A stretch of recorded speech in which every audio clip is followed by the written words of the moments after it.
Welcome to the latest episode of Harlem Stories. I'm Robert Lazo. I'm Adam Feinberg. And in this episode, we're going to talk about structuring a successful offer. Success! Success. So, ultimately, all of our clients are coming to us, they hope that we're going to represent them, to the best of our abilities. We have a fiduciary responsibility to do so. But not every agent is going to have the same skill set in being able to, be able to present offers that are going to be as successful as others. When you're a listing broker, a little bit more than a buyer's agent, when you're a listing broker, you tend to see the way various agents will structure their offers. And, if you're looking at a condo, very often what you'll see is very, very sloppily written offers, and you're kind of questioning, are they really serious about this process? So these are some of the topics that we're going to discuss, and some of the ways that you can potentially succeed. Obviously we're going to kind of keep this short, and there's some things that are going to be specific to your situation that might be just best discussed one-on-one, but at a bare minimum we can kind of lay some of the groundwork there for you. I want to just ask one question. Is it possible to submit a verbal offer? So a verbal offer in New York City, is it possible? Yes. I mean, ultimately, but the reality is, usually that's going to be more condo oriented because, unless it's going to be like a sponsor unit sale or something of that nature. The reality is the listing agent is going to want to see a pre-approval. They're going to want to see proof of funds. They're going to want to see other information. So, maybe to kind of kick off the process and say, hey, my client wants to offer this, and ultimately that might kind of give a heads up in the process. So in other words, expect to be submitting a written offer when you're making a serious offer. Correct. Yeah. So you might be kind of opening the conversation up by, verbally stating something, but in reality, yes, you want a written offer. And this is what the agent does. Yeah, exactly.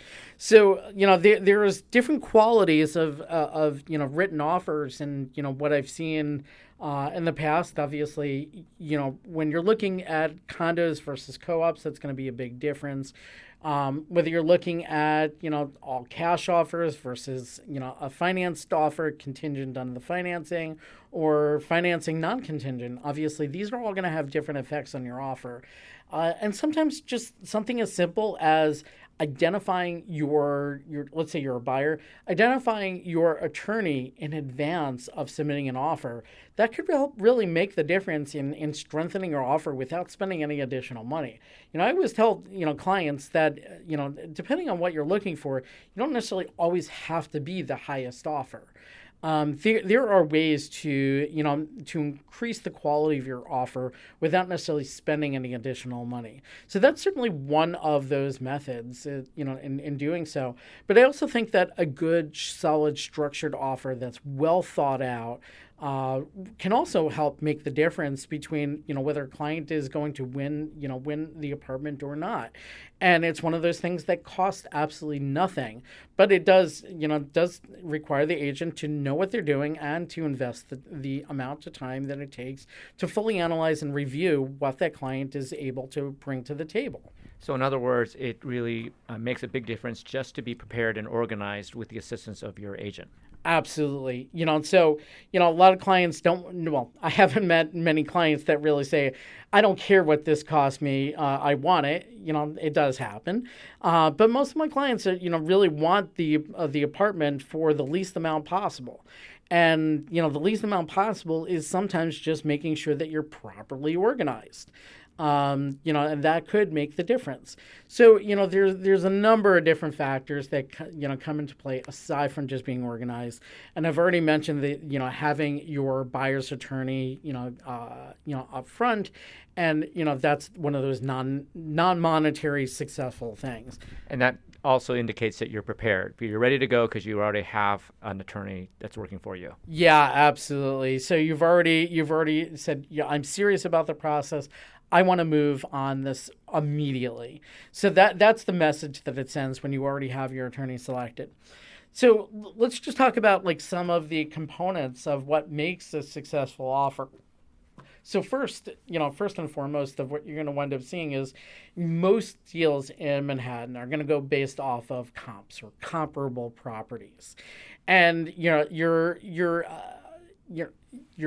broker should really be making analysis of this and giving the buyer a good sense of what is the norms going for an apartment that's similar to this. So, in other words, the broker would be looking at recent sales, ideally in the building.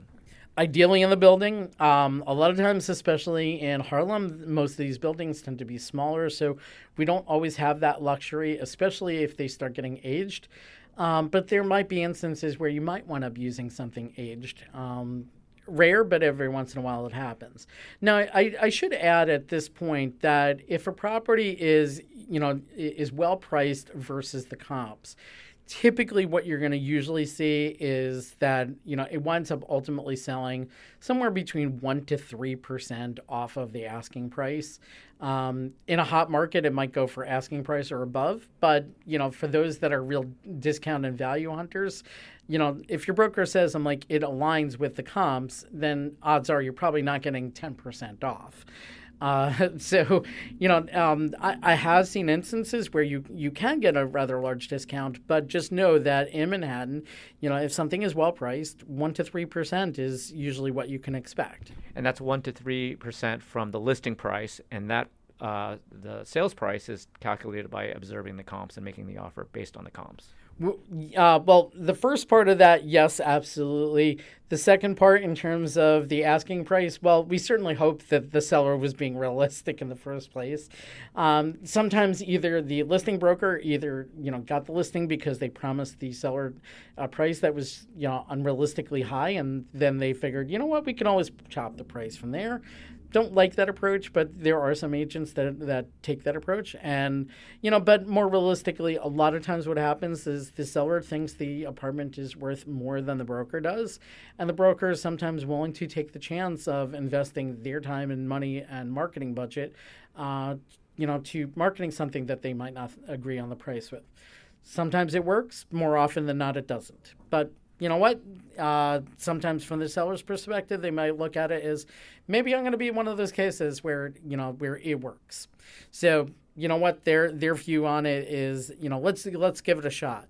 Now, from what we've seen from the data, more often than not, unless you have something really, really, that's really high demand, location, apartment, some feature in the apartment, something like that, the building, more often than not, that strategy is not going to work.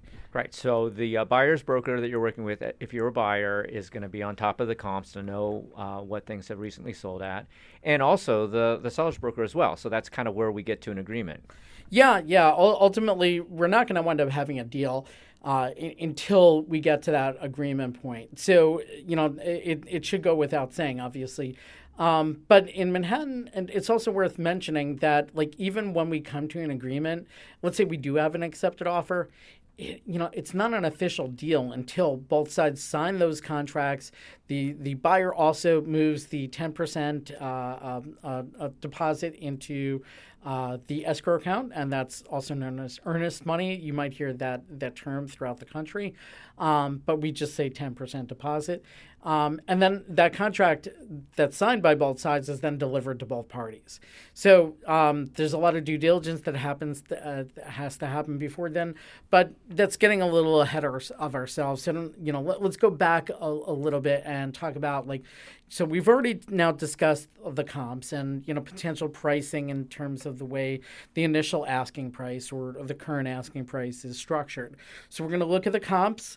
Next thing that they might wind up looking at is, are you going to be all cash? Are you going to be financing contingent and the deal contingent on getting that financing? Or are you going to be financing, but you're not contingent on getting that financing, which means in theory, you could purchase all cash, but you prefer to finance. And if the financing doesn't work out, you'll agree to go all cash. So each one of those is going to have its pros and cons to it. A lot of times that buyers are kind of expecting the discount for the all cash offer. Doesn't necessarily happen. The reason why is in Manhattan, they're just such a large percentage of buyers are all cash. I want to say For condos, I think it's right now a little over 50%. For co-ops, it's a bit under 50%. Last I knew, I thought it was around 37, 40, somewhere around there. But a large percentage of condo and co-op buyers in Manhattan are all cash. So that discount does nothing special. What it does do is it offers the seller, number one, they don't have to worry about an appraisal and the red tape of a bank. But also, it's much faster of a deal. And that's really what the seller is kind of looking for in that sense. Financing non-contingent, it's obviously you're slowing the deal down by having to worry about the appraisal and all that paperwork. But obviously, they know they can get the deal done if they're going non-contingent. So the riskier of the deals is going to be, the financing with the financing contingency, where they have to finance in some way, shape, or form. Now, there are certainly risks there to doing that, whether the bank appraisal is going to align, and sometimes the bank appraisers are wrong, and there are ways to challenge that, but that's a topic for another day. But more importantly, it's kind of like the way that sellers kind of view those situations is, if you're financing less than 20%, in co-ops, you typically don't have an option to finance less than 20%. In most buildings, they want at least 20%, if not a lot more in some cases. But in condos, you could get away with 10%, but there aren't a whole lot of banks right now that are willing to finance 10%. And what you mean is 10% down, 90% financed, and then for co-ops, it would be minimum. It depends on the co-op, right? 20% down and 80% financed. Yeah, that's correct. That's the thing. But when you're looking at condos, the fact that so few banks are willing to do it, and then what happens if the appraisal is off? They're expecting the buyer to come up with the price differential, or the deal could wind up getting killed. Or alternatively, it could mean that the seller needs to renegotiate the price. So that's why there's a lot of offers. Like, buyers come to me and they're like, "Oh, I can do 10% down," and I let them know. I'm like, "Well, 10% down, we can technically get a deal done. It's definitely fewer banks that will accept it. You might need to pay a little bit of a higher rate, just because of that. And there's obviously there's." I know there's that PMI component to it, so you're going to not only you might pay a slightly higher rate, but you'll have to pay the PMI on top of it. But on top of that, the seller might be concerned about the appraisal component, and if it doesn't appraise right, they might not get their price. So it's not necessarily considered a strong offer when you put down 10%. An offer is an offer, so that's great. But at the same time, do understand that it's more of an uphill battle. It's one of those things that if you can afford to put down at least 20%, it strengthens your offer. You're not changing the price. Obviously, you're changing your cash position, but you're not changing the price. So when we talk about ways to strengthen your offer without necessarily paying more, well, in some way, shape, or form, you're not paying more. Maybe your total allocation of investment funds might be changed up, but just know that is a potential component in negotiations, and that will kind of help determine whether the strength, a component of determining the strength of your offer. Now, if your financing is financing contingency an important thing to do or something to avoid? It's going to be on every individual's buyer circumstances. Obviously, if they can afford to go all cash, that is certainly a recommended way to go because it's just easier and faster and a lot less headaches for everyone. It's easier for the seller to agree on. Now, I will say there is a little bit of an exception to the all cash component. There are some co-op boards, even though the seller might like an all-cash offer, there are some co-op boards that actually do not like an all-cash transaction. So they are actually stricter on the buyer in terms of what they're going to ask for in the board package. So it's kind of like a funny negotiation tool when we talk about that. Since we are talking about condos versus co-ops, another thing worth mentioning over there is, for those that, especially usually I encounter this when a buyer is first getting started, and they're putting their first bids in. They haven't really gone through the bidding experience. They don't necessarily know me very well. So they're trying to go under the impression that like I can bid as low as I want, and I'm going to have a high success. So with that, I want to make the distinction in that I'm like, certainly you can bid as low as you want, even if it doesn't align with the comps. It is your money. It is your opportunity. I tell them, I'm like, it is ultimately, I can put together recommendations in terms of bid amounts, but the final decision is yours. It's going to be your money. That said, when it comes to bidding, though, there are some concerns there. So when it comes to condos, you can bid as low as you want. There's no repercussions other than potentially insulting the seller. So if you're too lowball, they might not want to hear from you again. Just know that is a possibility, but that doesn't necessarily stop a deal from happening. But you could insult them; they might not want to hear from you. You could take that chance, and whether they heard from you or not, at least you tried, and you can take that attitude. But it's very, very different when we come to co-ops. When it comes to co-ops, just because a seller might be okay with accepting a low number doesn't mean that's the end of the story. The reality is, let's say you get your seller, they agree to a lowball number, and what winds up happening, you go into contract, you submit the board package, and the board then rejects the buyer. And they don't have to tell you why they've rejected. But in recent years, it was more likely because they were not happy with the price. So it could be the individual person and their circumstances or their financials, but more often than not, we've seen a lot of rejections in the last few years that are more to do with the price than anything else. So warning, it's easy to lowball in a condo because there are no real repercussions except upsetting the seller. But in a co-op, it's a very different story, and you have to get approval from both the seller as well as the board. And, so I warn my buyers, if you want to lowball, co-ops are not the place to do it. Make sure that your offer aligns with the comps. Now, there could be some limited circumstances that are exceptions to that rule, but just understand, that we're putting that caveat out there for you. So, we've talked about like the offer amount. We've talked about like finance contingency. There's going to be overall strengths, and you want your overall buyer and the buyer's agent to review that REBNY in depth. So it's not just good enough to submit the REBNY. And any agent worth their salt should be reviewing the REBNY, and they should be analyzing it on behalf of their client. And when they submit an offer, that analysis should be included. So they should be looking at that debt-to-income ratio. They should be looking at that post-closing liquidity. And they should making sure overall that, that all the numbers align, everything there makes sense that is in the REBNY. And a good agent should actually be reviewing the REBNY and finding potential ways to improve on it too.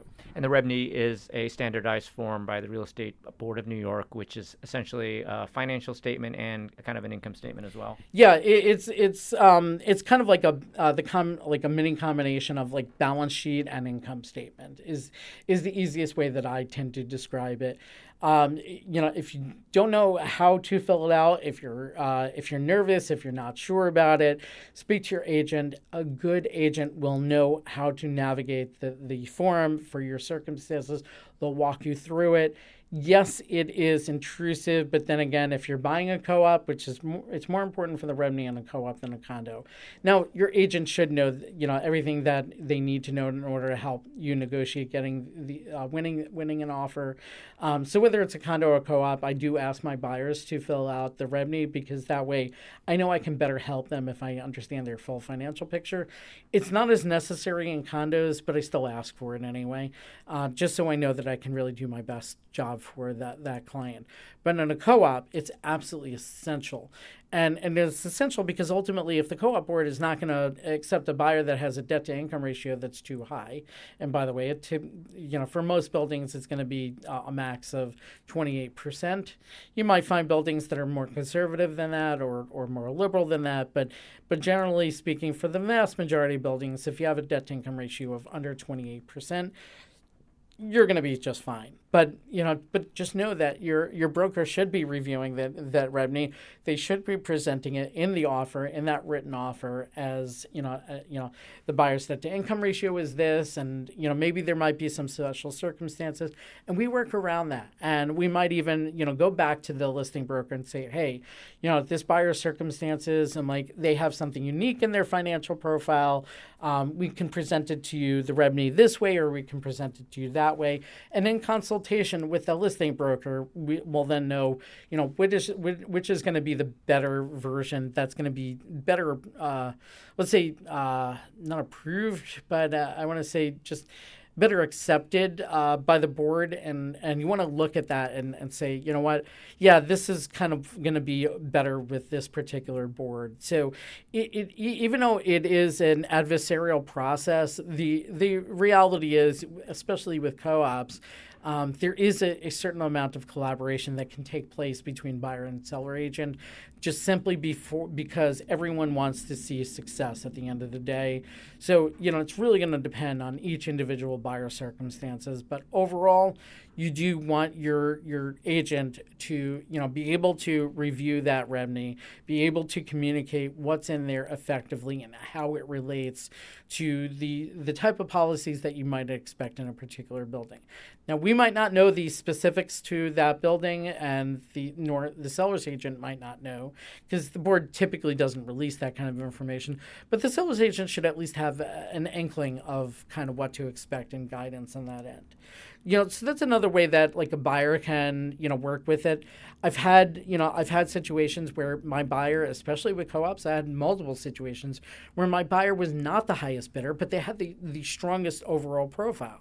So, just keep in mind, especially when you're talking co-ops, and keep in mind, co-ops are like roughly 70% of the overall market in order to purchase a home in New York City.